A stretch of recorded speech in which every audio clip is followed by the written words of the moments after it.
So today we're doing a voiceover because I'm in the middle of a trip and I'm not at my final destination yet. Anyway, today we're going to be talking about a teacher who went viral for making a comment about herself being good looking while she was being accused of sexual abuse, which in and of itself is quite the concept. Anyway, teacher who went viral for good looking comment indicted on 52 additional, underline that, charges in student sex abuse case. Christina Formella, 30, faces an additional 52 charges in connection with her alleged sexual assault of a student. I also have police body cam footage, which makes her look significantly worse, which I don't think there's any way in which you can look good here, but definitely she did not help herself at all. An Illinois special education teacher who denied allegations of having a sexual relationship with a student, instead claiming she is just good looking, was slapped with an additional 52 charges in connection with the case. Christina Formella, a 30-year-old former Downers Grove South High School special education teacher and coach. Downers Grove South High School special education. Not going to comment on that.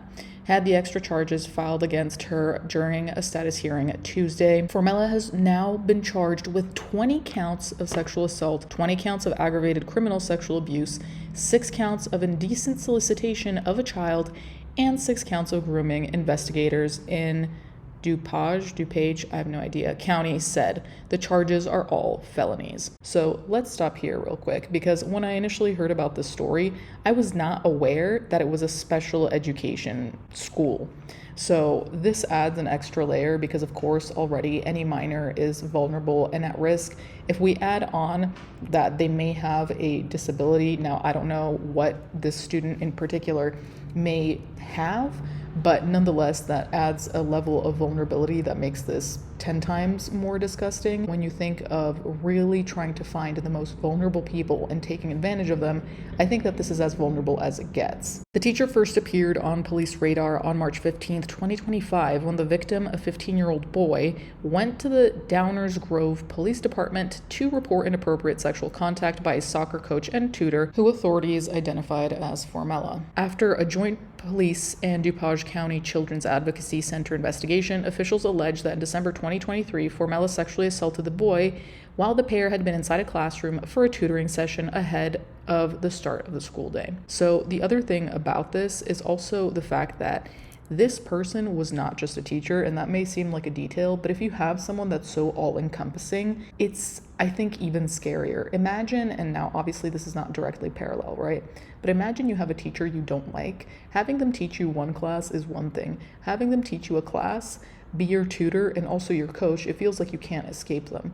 Now imagine that on a grander, more tragic scale, like here, where you're being sexually assaulted by them. It's like they're absolutely everywhere and you can't get away. So I can't imagine what kind of nightmarish headspace that also puts you in, aside from obviously the abuse itself. The victim's mother discovered the alleged assault while scanning her son's text messages. At the time, Formella allegedly sent the victim multiple text messages that were grooming in nature and engaged in sexual acts with the victim approximately 50 times. The encounters happened both at the school and Formella's home, including at least 45 times at the school, investigators said.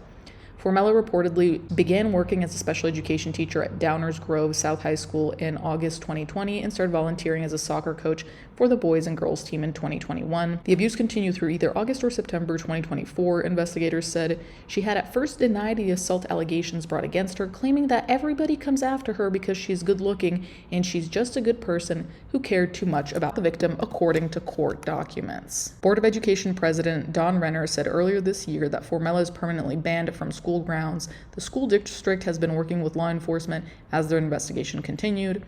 A state-filed petition to deny Formella pretrial release was filed Tuesday, but the judge granted her release anyway. She is scheduled to appear in court next on August 4th. Now, there's a lot to unpack here, but especially what I was saying before about her not helping herself. This claim that everybody comes after her because she's good looking and is just a good person who cared too much about the victim is such a ridiculous claim to be making, not only because it seems like you're saying that you're too beautiful and everyone has it out for you because you're so beautiful and everyone's what, just jealous? Do you really think the police is jealous of you and that's why you're being handcuffed? Anyway, also posing as someone who just cares so much about this person is so aggravating in nature because realistically, it is the abuser saying that they care so much about the abusee, which is just not only insulting and disgusting, but so deeply, deeply deranged as a thought. Whether you believe it or not, it's a crazy thing to say out loud. Imagine murdering someone and being like, oh, it's just because I cared about them so much. Like, how absolutely delusional are you? Honestly, I really think people should learn to shut up once they get arrested. Anyway, we're going to look at the footage in a second. The other thing I did want to mention, though, was the fact that the judge granted her release anyway. This is something that I think is heavily biased towards women, because we know full well that had this person not been a woman, had it been a man abusing young girls, I don't know if they would have been released, because really, you're a flight risk, especially if you're that delusional and you think that you did nothing wrong in the first place, which you'll see in the body cam footage how delusional this woman is. The fact that she was released pre-trial is not something I particularly support. Not great on the judge's part for that. Whatever, I guess, so long as something happens, because we know full well what happens to quote-unquote attractive female teachers who abuse their students. Most of the time, it's a slap on the wrist, it's a joke of a sentence, if there even is a sentence, and honestly, it has become such a prevalent problem. I don't know about you guys, obviously my algorithm is catering to me, but in the past, I want to say 2 weeks, I must have seen 3 or 4 different cases of women abusing male students, and it's always ends up in the same way, and it's not taken as seriously. Also, I'm glad that we're using the right verbiage here, because so often we see the term had sex with. It's really rape. That's what it is. It's assault, it's abuse. I don't understand why we can't just use the same words we'd use if a male teacher was doing this to a young girl. But I digress on that. I've screamed about it enough times already. So let's look briefly at the body cam footage.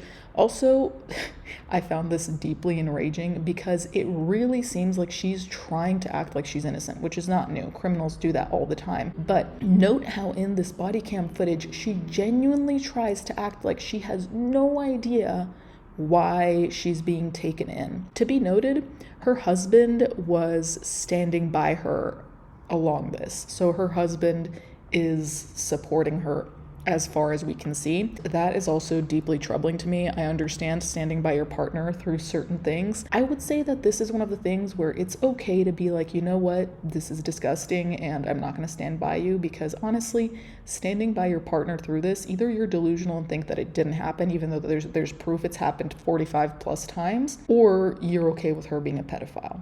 So you gotta pick one of the two. Regardless, let's look at some of the footage. Talk to you about it at the police department, okay? So we're going to explain everything to you there.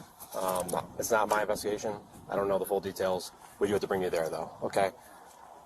So I do have to put you in handcuffs and bring you to the police department. Just a donor drill. Handcuffs? Yes, unfortunately, yes. I'm like willing to go with you. I get it, yeah. Unfortunately, we have to do it that way. So do me a favor. We just take this off. Can I ask you Of course, yeah. It's not, like I said, it's not my investigation.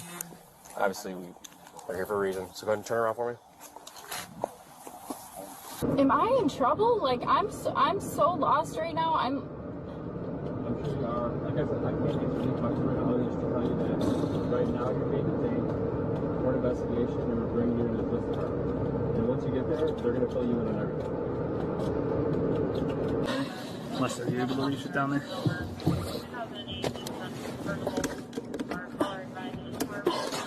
Sure you don't want a tissue or something? I'm feeling I'm gonna throw up. Want a bag? Yes, please. All right.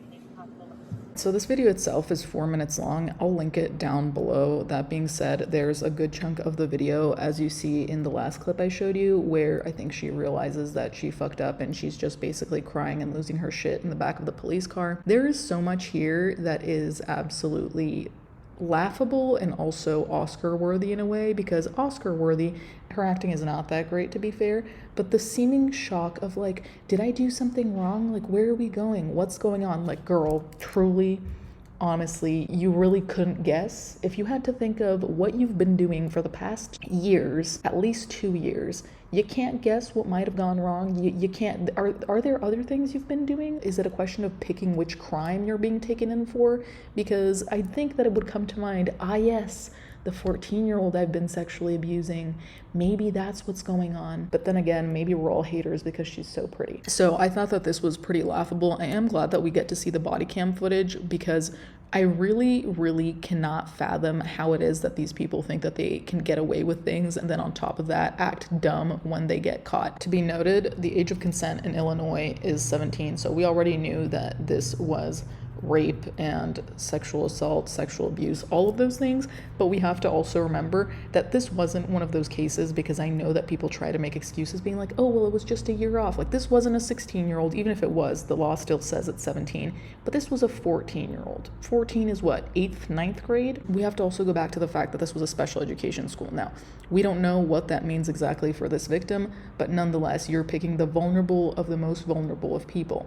Now, I'm glad that the victim was able to report this, or the mother and the victim together, because the mother did come across evidence, but nonetheless, this is disgusting. And I'll check back in August once they decide what they're going to do with her, but I really would not be surprised if not much came out of this, because this is not the first time we see it. Maybe the fact that it was a special education school will actually work in the victim's favor, in the sense of the case will be taken more seriously than other cases with female perpetrators, but my hopes are not high, unfortunately. Anyways, you guys can let me know what you think in the comments down below. Thank you guys so much for watching, and I'll catch you guys next time.